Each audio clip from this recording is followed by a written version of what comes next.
with any relationship, a son or daughter, could be a friend, family member, coworker, and then spouse. If there's something you notice in that relationship that you often get triggered by, what you want to do is come to them and say, hey, you know what? I realize I often get triggered by you saying X. Now, I know I'm giving that meaning, but it would really help me if we could create an agreement that you wouldn't bring that up when we have an argument. We're talking about how to have better arguments today. What is the argument hangover? Love that, actually. You know, when we say that to anybody, they kind of get the sense. What People have had like. they've had arguments. Yes, they've had hangovers too, whether food or alcohol. So the argument hangover specifically would be that period of time between having a disagreement. We talk about a romantic partner, but honestly, this could be with a friend, a family member. And then there's the things that you say and do. And then it's the period of time that you feel disconnected, you feel frustrated, you may feel guilty for the things that you said and what you did that has that relationship feel either stalled or just really disconnected. And that can last for a day, 2 days, weeks, months. It can actually lead to relationships ending. And that argument hangover finally ends when you get it resolved fully, emotionally, which some people don't. That's relationship sobriety then. In a way, right. Well, it's in a way, like, I mean, I know you'll ask some great questions about this, but what my pattern used to be was if things weren't going well in a relationship and conflicts were coming up, sure, we would try and I would do all the yelling and the name calling and I let my emotions have it be a free for all. But then when it just got hard, I'd leave.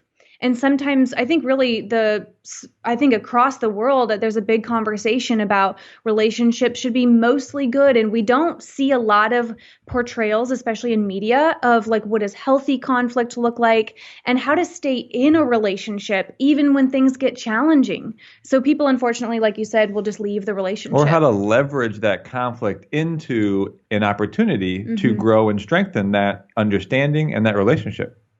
One of the things I was talking about toward the end of last year is unremarkable depression. So a lot of the time when we see people hit rock bottom, it's a big deal and there's almost bizarrely a bit of glory attached to it. Perhaps that's the archetypes that we see in media. But, you know, when someone has a full-blown breakdown, perhaps they get sectioned, perhaps they need to go on to some antipsychotics. But they know, like, from that bottom position, there is nowhere else to go. Like, you have to get better. That is where you go. The concern that I had, this common malaise, this ambient anxiety that people have, where life, it vacillates from kind of crap to just about acceptable and then back down again. And you're right, the normal, the unremarkable arguments, I suppose, over time will compound to chip away at confidence in a relationship to the point where death by 1,000 cuts occurs, divorce. Absolutely. Yeah. I mean, it can be the small things, but even some of the things that seem like they're small and people would just try to brush under the rug, people miss out on the gold that's inside of that. Like even we say to people, you're not upset about the dishes. You're not upset about the socks. You're not even upset really about finances because sometimes couples argue about money. It's something underneath that that's getting triggered and perhaps it's coming from your past. And so like what you said, even though they're unremarkable, people still just don't even find the bigger lesson that's available to them. They don't see relationships as the place to transform. You were talking right before we started, right, about self-development and really self-actualization, becoming the best you. And relationships are the most rapid, intense way you can access that. But people don't look at conflicts as really the place for that to even get revealed.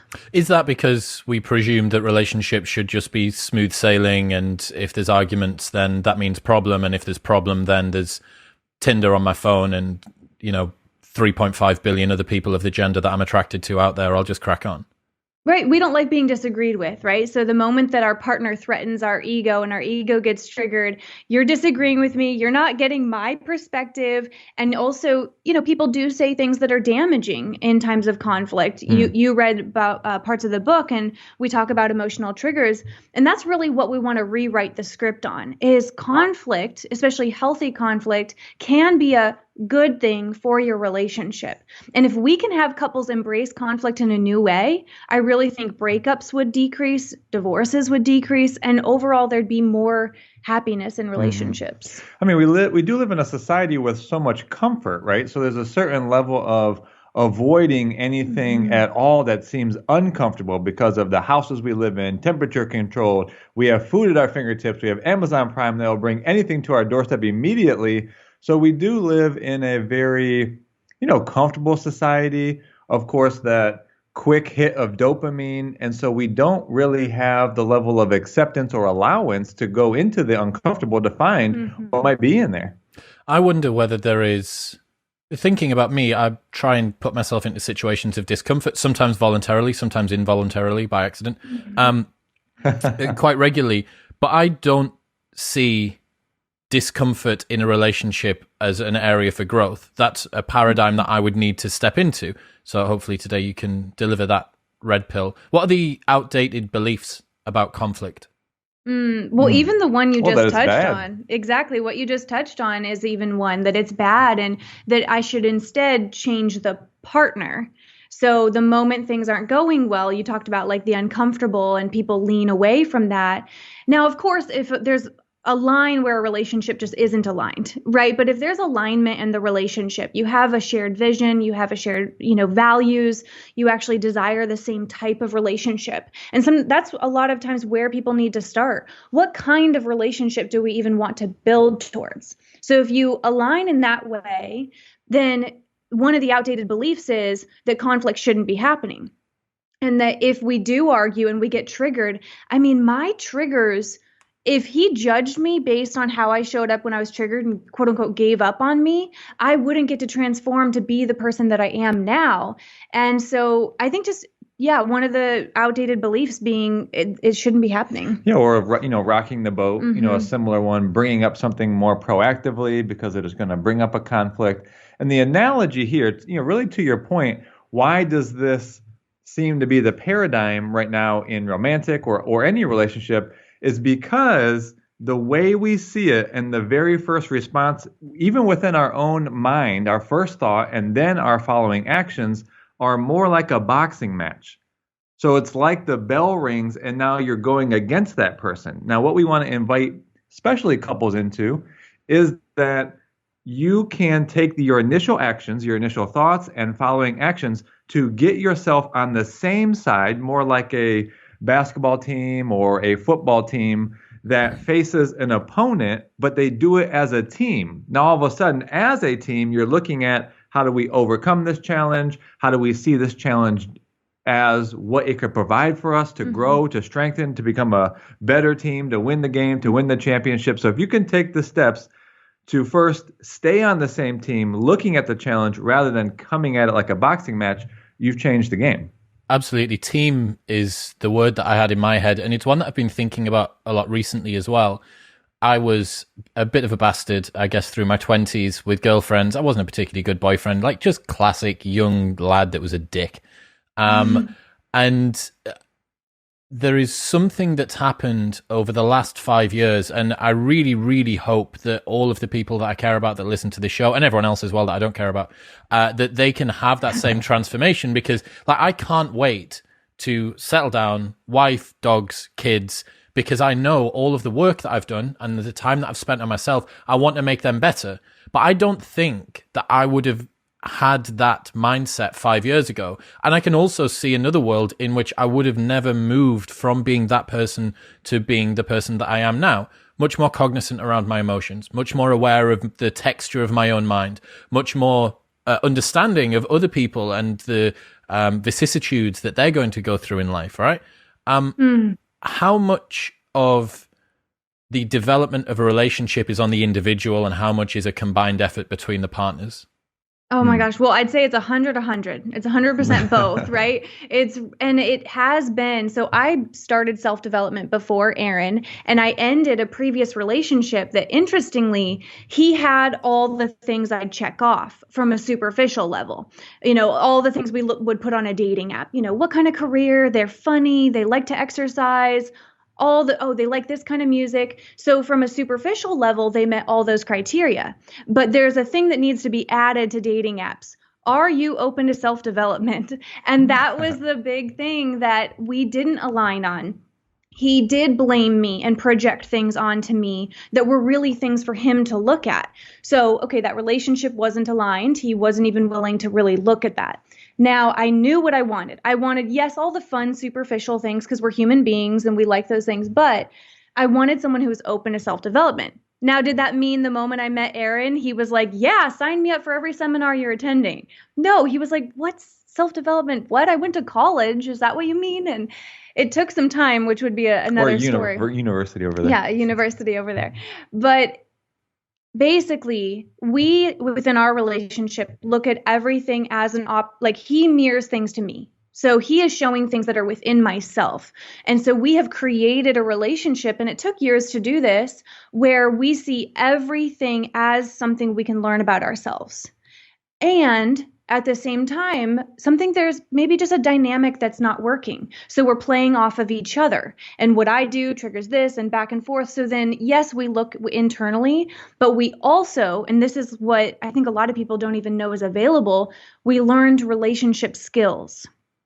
And that's really what we teach. And so we aim to learn and practice relationship skills together so that we aren't constantly triggering each other and just being like, well, work on you. Like, that's not what you want to do, right? How can you handle yourself and then come back to me? How can you make sure that the partner you're about to get into a relationship with has the capacity for growth in that way?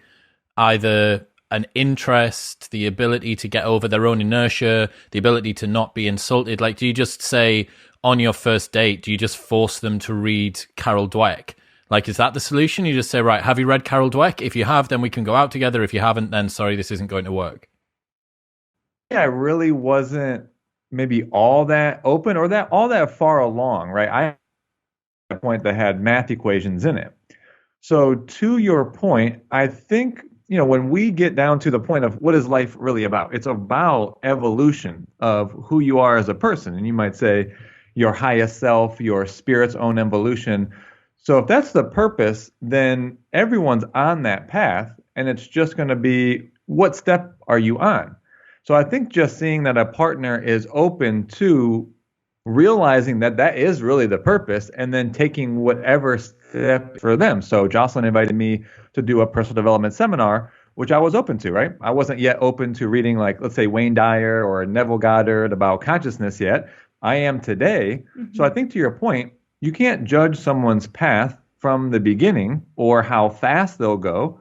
And they might start off slow and go faster in some point in the middle. And in relationships, your partner might be in a different speed, but you get on the boat together. So I think it's just that initial willingness to maybe say to a partner, where do you see you would like to grow? And I think just getting on that path of progress and evolution in whatever area is important to them, I think that always evolves to either spirituality, maybe into professional. And I think just being on the path of progression is really what you're looking for. If I can share a story that will just add on to that, because I couldn't take him from 0 to 100. I couldn't be like, you need to read these 10 books and come to these 3 seminars. So I really looked to your question, I looked in him, is he open to the conversations? And so I remember this distinct dinner date. It was probably like even our 4th date. And at the time, he went to bars and clubs a lot and drank a lot. Like, there was no self-development on the weekends for him. It was bars. And we were at dinner and he's like, oh, do you want to go? My friends, we have a table and all these things. And I just went, no. And he's like, what do you mean no? And I said, well, that's not what I desire to do on my Friday night. And so then he really got curious about maybe I don't really like to go that much. Why am I going? And it started this whole conversation about how he was doing it because that's what his friends do. And he just thinks that that's what he's keeping his promise by going. And so then we had this conversation about integrity, and I kind of shared with him things I had learned, and he was open to it. And that's what I was looking for, was that he was open to those kind of conversations. Yeah, I don't know what it's like. I've spent a lot of time around a variety of different types of people. Not everyone's growth-minded. Some people are more into it than others. But it would be a scary situation for me to get 5 years into a relationship with someone and find out that they don't have that growth mindset, because it's going to make everything so much harder. And yeah, those are the ones. I'm really big into revisiting traditions at the moment. I think that we've cast off a lot of wisdom that we've accrued over the last sort of 2,000 to 5,000 years as a civilization. And I want people to try and make it work. I don't want people to divorce. I want them to stick together. I want the family to work and all this sort of stuff. But yeah, there are some challenges that are unget-buyable, sadly. What are emotional triggers? Let's talk about them. You mentioned it a couple of times already. Well, even to that point, right? Like relationships are going to reveal your triggers. Whether you're with the perfect partner who matches all the things you want, there will be things that happen within the relationship that trigger you, which we would describe as like somebody poking a sensitive spot. Now, most people just have their triggered reaction, right? And like they're angry, they're sad, you shouldn't have done that. I wouldn't feel this way if you didn't do that. And so they make it about the other person. When people have awareness about emotional triggers, it's really poking something inside that wants to be looked at. Okay, wow, where'd that come from? Why did that trigger something in me? And if people, instead of going outside, all about you, and looked inwards, there'd be something really powerful that could be shown. Anything more you'd add? Yeah, and the steps of what it looks like is there's a triggered event. And this can happen again in any relationship. There's, in this case with my partner, expression on the face, a specific word, maybe swearing, bringing up the past, some action, even a tone. Mm-hmm. And that in and of itself, as you probably shared lots of times with your audience, doesn't inherently have any meaning. But it's a trigger because that event elicits some emotion within you. And that maybe it reminds you of some memory that your mom or dad said to you, or in that moment you make it mean something. So there's some emotion that gets elicited. And then the main problem is that emotion creates an amygdala hijack. Essentially, you're unaware of the action that you then take.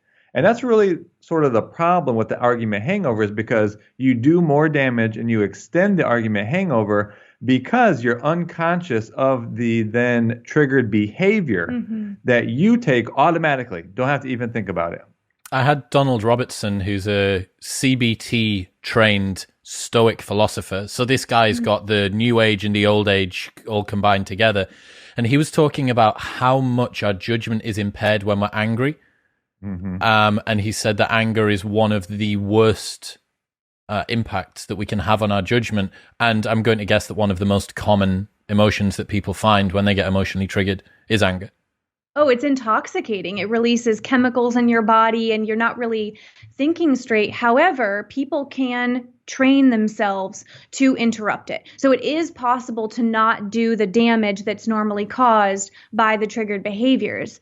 And it takes practice, just like everything that you teach. You can't just learn something in a book and then be like, oh, I tried it one day and it didn't work, right? It's practice months and years. And to your point, right? Like if a couple really is aligned, and they even think they're perfect for each other, and they both do self-development. We work with a lot of couples who've done years of self-development, and they're like, my partner still triggers me. So are they not the right person then?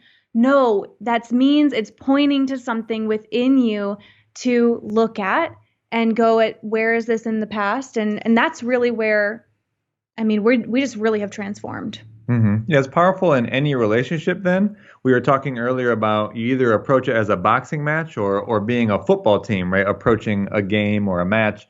So in those moments, if someone, your friend, a family member comes to you and they're triggered, rather than getting so defensive and trying to stop their pattern or behavior, don't speak to me that way.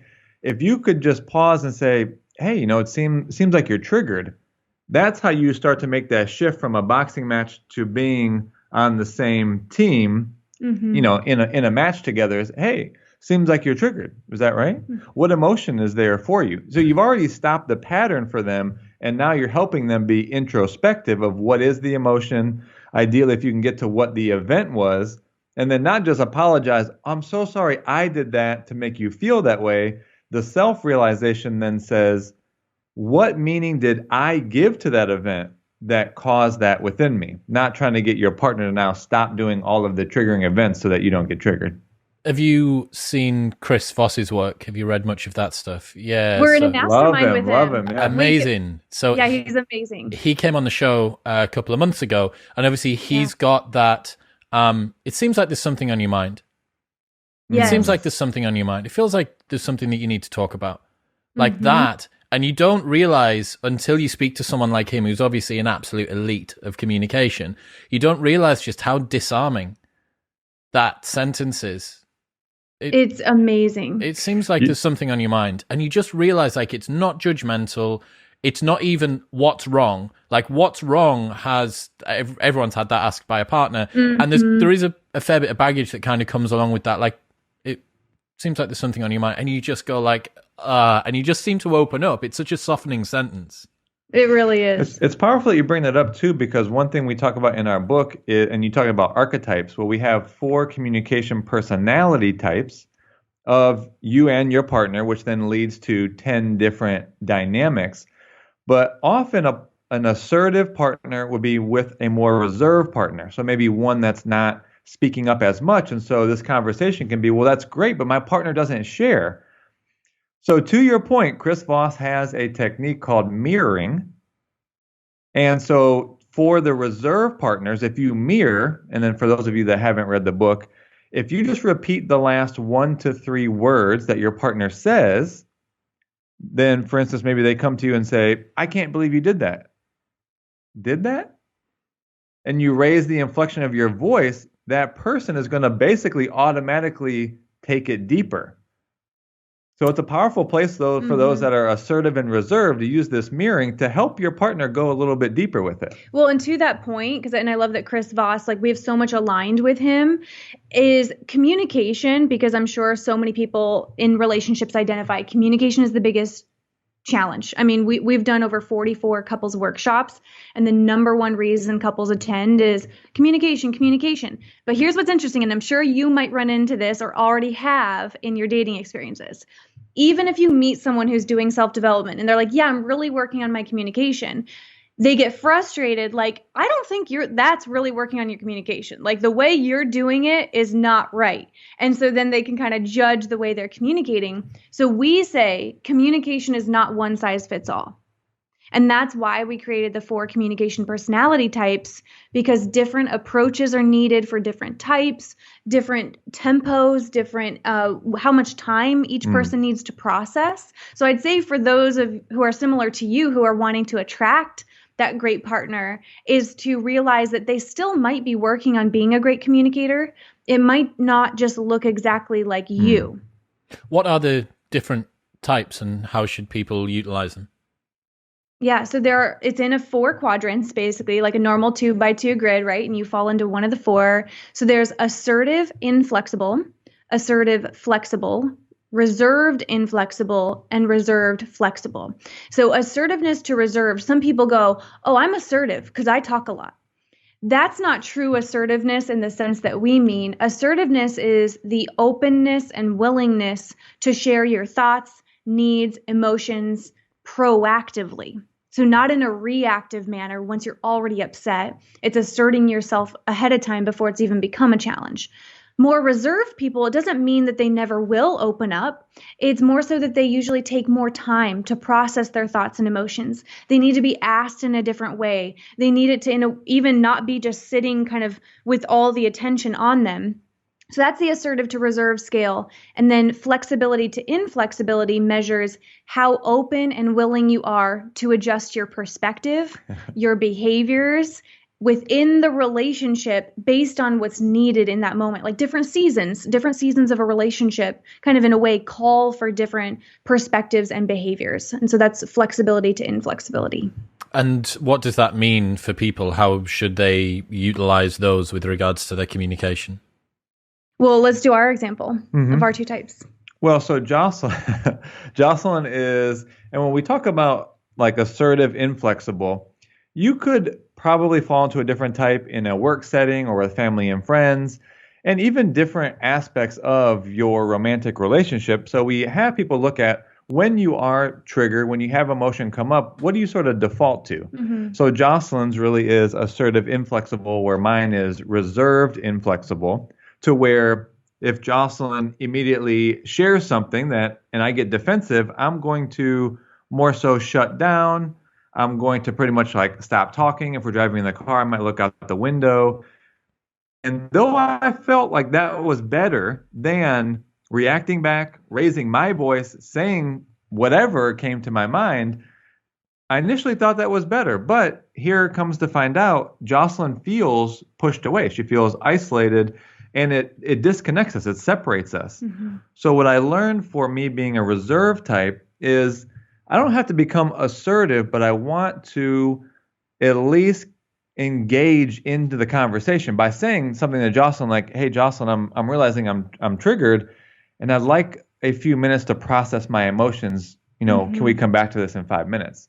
So I'm not feeling pressured by Jocelyn to stay in the conversation, say what I'm feeling, talk before I'm ready, but I need to start to share where I'm at so that we can stay engaged into a conversation and come back to it at a time that's going to be more suited for a reserved. And then on the assertive partner, one of the mistakes I used to make being with a reserved partner was, if I want to talk about it, I'm going to bring it up right now.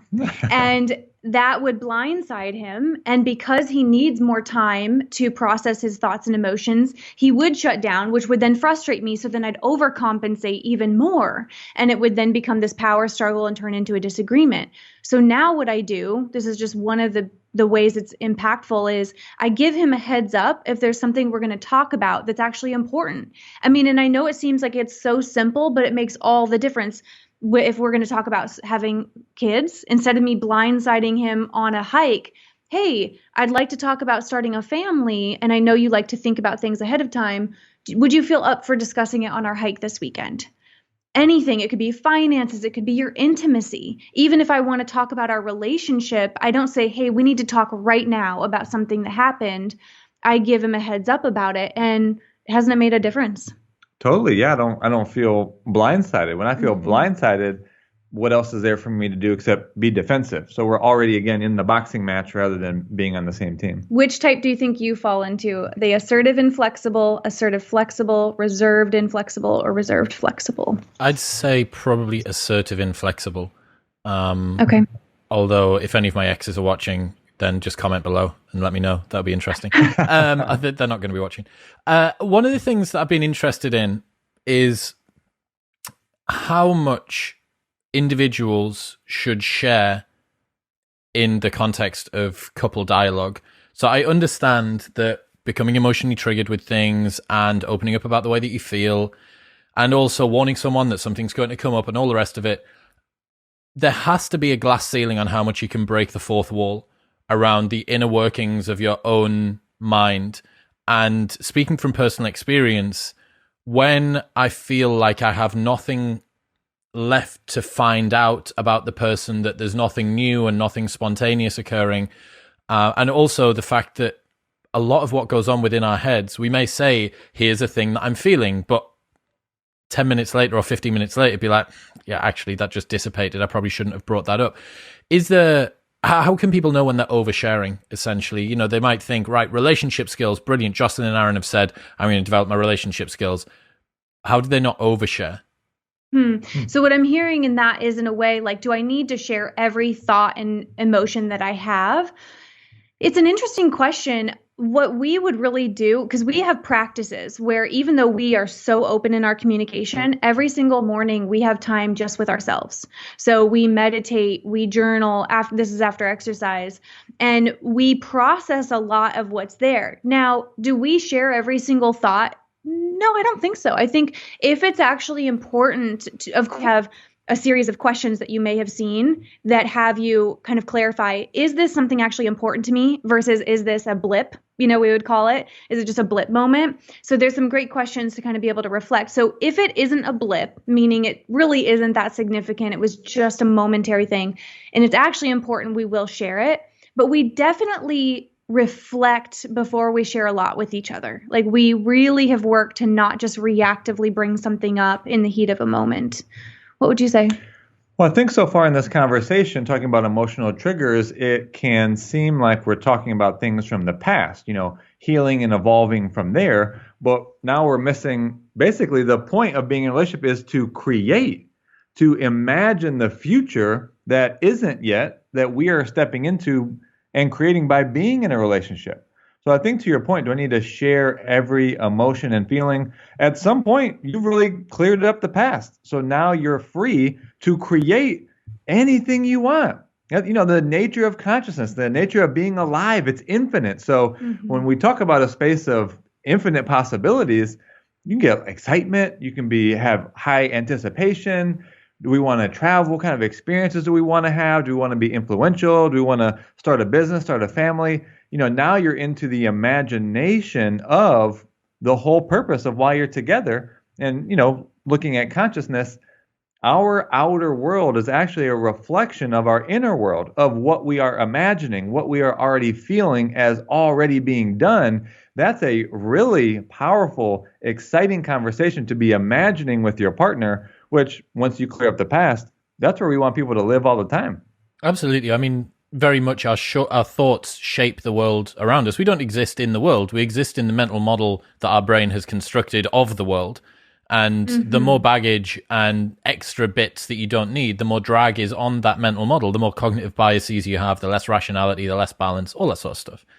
So, I mean, that sounds like a wonderful situation to be in, but I imagine that you both need to work through an awful lot before you get there, and inevitably that's going to involve going through conflict. So how can you turn that conflict into a good thing?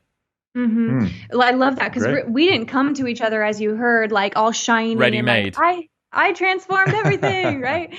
And maybe you will show up for a partner that way, but I would bet you that there would be new things that come up for Jocelyn, you. I'm perfect. Don't worry about that. That will be fine. I know you've already worked through it all.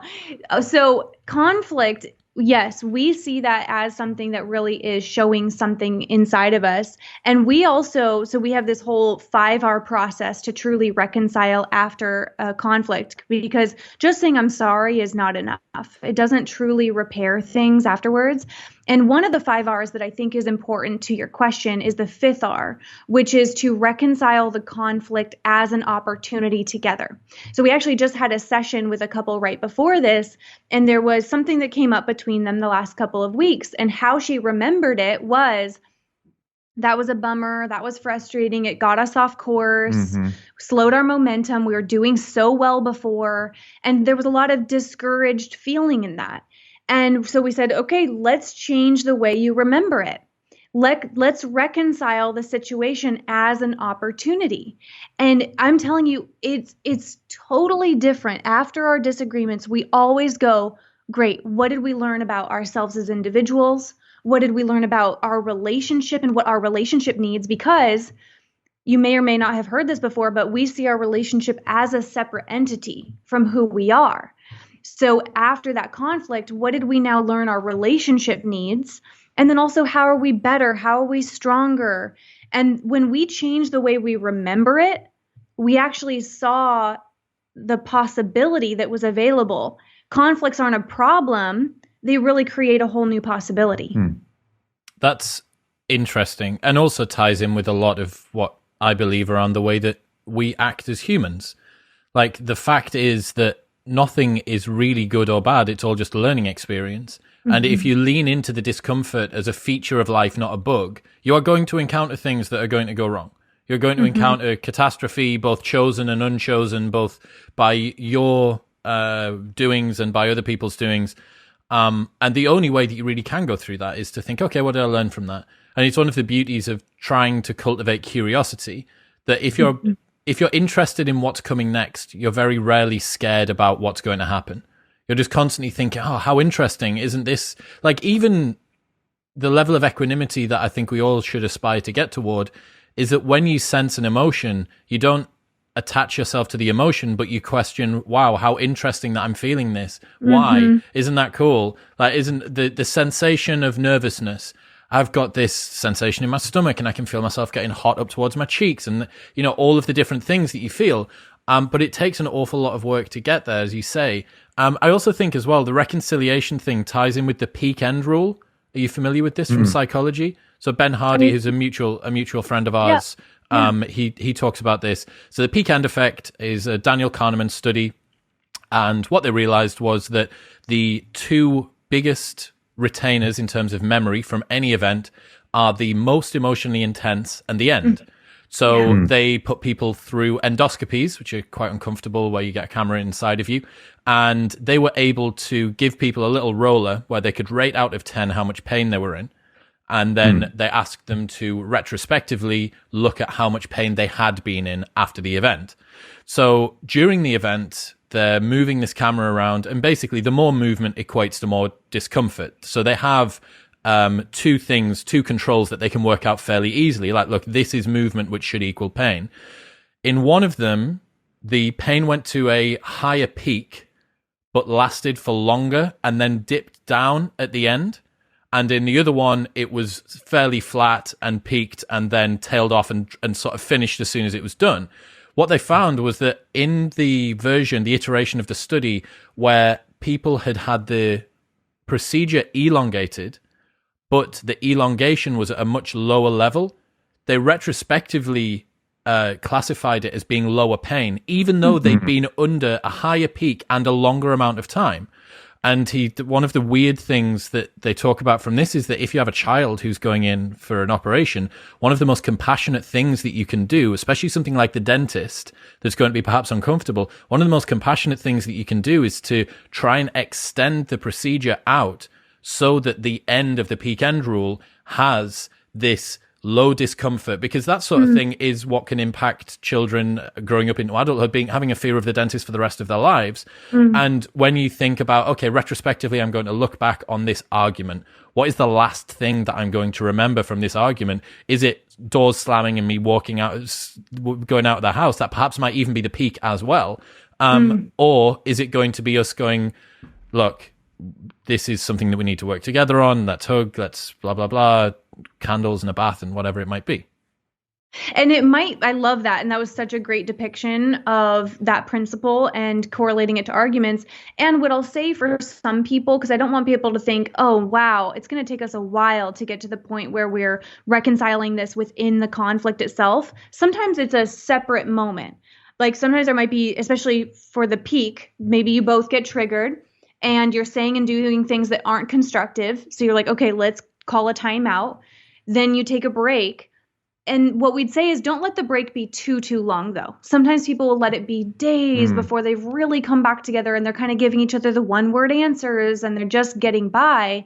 And so the reconciliation might be an hour later. Like there's nothing wrong with, sometimes people go, no, let's solve this right now. We're not stopping this conversation until this is complete. And that might push someone, especially a reserved partner. They need to scale back and go on their own. They silently process. Assertive people can usually talk it out and process through their thoughts by being heard. But a reserved partner mostly needs a moment to reflect and what am I feeling? And so that can push a partner if you're trying to be like, no, we need to solve it right now. But to your point, yes. And it just might be a conversation like an hour later. Well, remember as well just how much our judgment is skewed by being angry. Like even just allowing yourself to dial down from the peak of that anger would probably be a pretty good idea. So what about, let's talk about before conflict. Obviously, the best thing to do presumably would be to not have arguments or to try and limit the conflicts that we do have.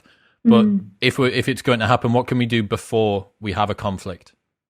Well, yeah, go ahead. Yeah, to that point, it's not necessarily the conflict, right? It's again in how we see it. We would say the goal would be to shorten the argument hangover and keep it from escalating to the levels of either doing more damage or just pitting you against each other. So just again, going to the sports analogy, it's like, well, maybe we'll be better if we have less conflicts, meaning we have less tough matches, but that's just not the case. The tougher matches you have with an opponent, the better that you get. So I wouldn't necessarily say it's about reducing the conflict as much as those things that I had just mentioned. And ways you can do that, it's so simple, but just having agreements. So we'll link back to the emotional triggers. Again, with any relationship, it could be a son or daughter, it could be a friend, another family member, coworker. And then spouse, if there's something you notice in that relationship that you often get triggered by, what you want to do is come to them and say, hey, you know what? I realize I often get triggered by you saying X. Now, I know I'm giving that meaning, but it would really help me if we could create an agreement that you wouldn't bring that up when we have an argument. And then just pick like 4 of these, because I think 4 is reasonable. There's not too many to remember. And then when that argument happens, you can remind each other of the agreements that you had. This will keep it from escalating, doing more damage, or pitting you against each other, which would ultimately lengthen that argument hangover, and it will make it easier for you to reconcile the conflict into the opportunity for strength, for understanding, going back to Chris Voss and empathy. It's all a game of empathy, and the more we can understand one another, just the better connections we have with life. What are some of the examples of things that people might say they don't want to be brought up? Well, so the agreements can really be, based on what your triggered behaviors are. So I had a tendency of yelling and wanting to bring up the past a lot. Oh, this is exactly like this, and I need to connect all the dots. So we have an agreement of no raising our voice. So actually, the moment that we start to raise our voice, we remind each other, hey, that's not constructive here. And then also no bringing up the past is one. We also cannot do any name calling. And also... Yeah, so for the reserved... such a good one.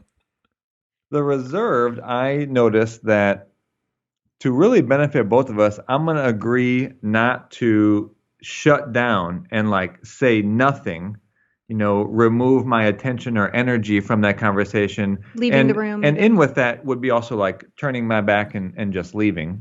A more obvious one, but for me, it's really speaking up and just saying either I'm triggered or I'm feeling something and making some sort of request. So simply put, the agreement for me is not to shut down. What about arguments? We're in the argument. How can we have better arguments? Yeah. So now you're in the during, which you're human beings. So no matter how much conscious work you do, your partner might trigger you. So what I would do, besides what we talked about with the agreements, if you're already in that disagreement, is to learn how to be a better listener. And what unfortunately people do is when their partner is triggered, they're really just listening to the superficial answers that their partner is giving, the literal words. And you may have seen in our book, we have 3 columns. What it looks like to not be listening at all, what it is to just hear, and then what is truly listening. So not hearing at all would be that he shares an emotion. So we're in an argument and he says, make up a statement here. I can't believe you just said that. Well, I didn't just say that. You're totally misunderstanding. That's even an agreement. I can't believe you just broke that agreement. I wasn't listening. I basically wasn't listening at all, right? I dismissed. So not listening at all is being dismissive, invalidating. That's not correct. You're just pretty much listening to that voice in your head of what you agree with, what you don't agree with, what you can justify, evidence that you have. So then if I were to take that same statement that he said and actually, or only hear, I'd be like, no, that's not what I said. So I didn't react as much, but I'm saying, no, that's not true. So I only listened to the words. If I was truly listening, I could say back, oh, did something I say hurt you? So listening is about how can I empathize? I'm not just listening to the literal words my partner is saying. I'm listening for the emotion they're trying to communicate. Because our partner will often say things that seem like they're just logical, but there's some emotion that's trying to be communicated right underneath it. But we aren't trained to be good listeners. We're really only trained to be hearers. And this is what really I think I worked on a lot, was realizing that listening is not a passive activity. You're not just automatically listening to your partner. Even in times of conflict, you likely are hearing things, but it's going through your filter. And it's going through the, do I agree? Do I disagree? Do I need to defend myself? That whole filter. Truly listening takes so much attention, so much awareness and presence. And most people don't even practice that. How can I listen so purposefully right now that I'm actually hearing the emotion that's being conveyed? Well, even further, that empathy, or like Chris Voss would say, empathy is feeling, technically sympathy is feeling with them. Empathy is actually feeling in them which whole other conversation, but you're actually feeling what they're feeling, saying, wow, it really sounds like you're upset. It sounds like you're really angry. Tell me more about that. It's really kind of like getting to the black swan, as Chris would say. What about people who are passive aggressive? This is me speaking from personal experience. Not as the passive aggressive one, at least I don't think I am. But that triggers in me, passive aggressiveness triggers in me something from the seventh circle of Dante's hell. And also seems to be a little bit of a catch-all for stopping productive conversation. Because it's both dismissive but aggressive. It's not engaging, but it's also kind of leaving. It's like curling a turd out in the middle of the room and then leaving it there and being like, this is just what I'm going to leave you with. Have you got any strategies for how people can deal with a passive-aggressive partner? Well, one quick thing before you go. It's just great to identify that's most likely from a reserved type of partner. So just even categorizing yourself into the archetype, reserves, probably inflexibles, those that have not been sharing, you got something built up, it's wanting to get expressed, but because you're more reserved, it's going to be like, I'm just going to leave that on the floor, and then you deal with it. So, of course, there's the partner that is passive aggressive, and them in a calm state, bringing it up to them and being like, hey, I noticed there's this pattern that happens. Is that something you're open to looking at, right? So that person would ideally be open to looking at where that being passive aggressive comes from. Then there's to what you said, if you're the one that's with the passive aggressive partner, then what you could say is, hey, it sounds like there's actually something else you want to communicate. And you didn't say what you really would like to share. I'd love to know that. So we can, especially if our partner is trying to change a pattern. And that's the big thing. I get messages all the time from people like, my partner's really trying to change the pattern. How can I continue to be patient? How can I continue? And that's what it takes, right? If they're actively working on changing the pattern, we want to hold space for them. We want to have the patience for them. So it's like, hey, that pattern thing, is coming up again, but I do want to know what you truly mean. So please share with me. And hopefully that change in reaction will kind of snap them into like, whoa, I wasn't even aware I did that, because it's so unconscious. It's a protection mechanism. Maybe they grew up in a household where it wasn't safe for them to share their emotions. Maybe that's all they saw their mom or dad do. And so I'm sure they're not sitting there going, I want to be passive aggressive right now, right? That's not really a conscious choice a lot of times. So you want to even share to them in a loving way that you observed it. And then if you change your reaction to them, it can change the whole pattern between the two of you. I imagine it seems like from Chris would be another sort of great way to try and elicit a response. Yeah. It seems like there's something else that you'd like to say right now. I'd love to know what that is. That's the master key. That's the cheat code for people who are passive aggressive, for anyone that's listening. What about afterwards? How can we make the after an argument, the hangover period, actually be reduced once it's happened? Yeah, so in the post-conflict stage, we do have the 5 R's, which would take more time to go through all 5 of them. And I did tell you the reconcile one. I would say, because it's really, the first 2 steps are on your own so that you can reflect and really see where you played a part in it. But to your question, I think the one I want to focus on is actually the 3rd R, which is to reconnect. And this is what's, no, the 3rd one. The 4th. Okay. 4th one. Argument. Over our own book. So oh no, you're right. Fourth We've is just to, seen it. We've just seen it play out in front of us here. I was actually going to let it go though. Did you notice where I didn't fight for it? I just was like, it's not that important. It's okay. I know he's wrong anyway. So I didn't have, my ego didn't flare up. No need for me to hold this. I know I'm right. The ego was tame just now. So the 3rd R being reconnect. What's challenging about this one is that, especially if there was more damage done during the disagreement, our ego does want to stay distant. It wants to protect itself, and you need to come to me, and it will tolerate distance, physical and emotional, for days. I mean, we've talked to couples that are married with kids and they're tolerating weeks of distance. They're letting that simmer in their house. And so the 3rd R being reconnect is to reconnect faster. Don't let it drag on. And you might not be full blown ready to be intimate physically and sexually, but tell them, a pat on the back. Hey, I do want to reconnect. I care about you. I love you. We're going to resolve this. I'm still reflecting and I maybe still need some more time, but I'm letting him know I'm still on the team and I'm making the physical touch, which reminds him that I love him. And so that reconnect stage is challenging, but so important. I was thinking about how challenging that may be for people with regards to getting over their own ego. I don't want to be the first one to make the move. Should it be a case of you being cognizant when the other partner does that? Should it be a tit for tat like he did it last time? It's my turn now.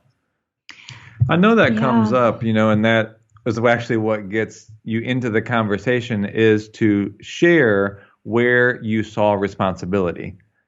And again, to your point, often, at least I can speak for men, it's like, hey, I can really be past this. All you have to do is admit where you were at fault. And I'm ready to move past this, right? But to really have strong relationships and to really resolve conflicts emotionally, just step up to be the leader. Don't look at if you had responsibility, just look for where you can take responsibility. That person was obviously in a conversation with you, so there is something, some reaction, some tone, or something you forgot to do that kept this conflict going longer or escalated it the way that it did.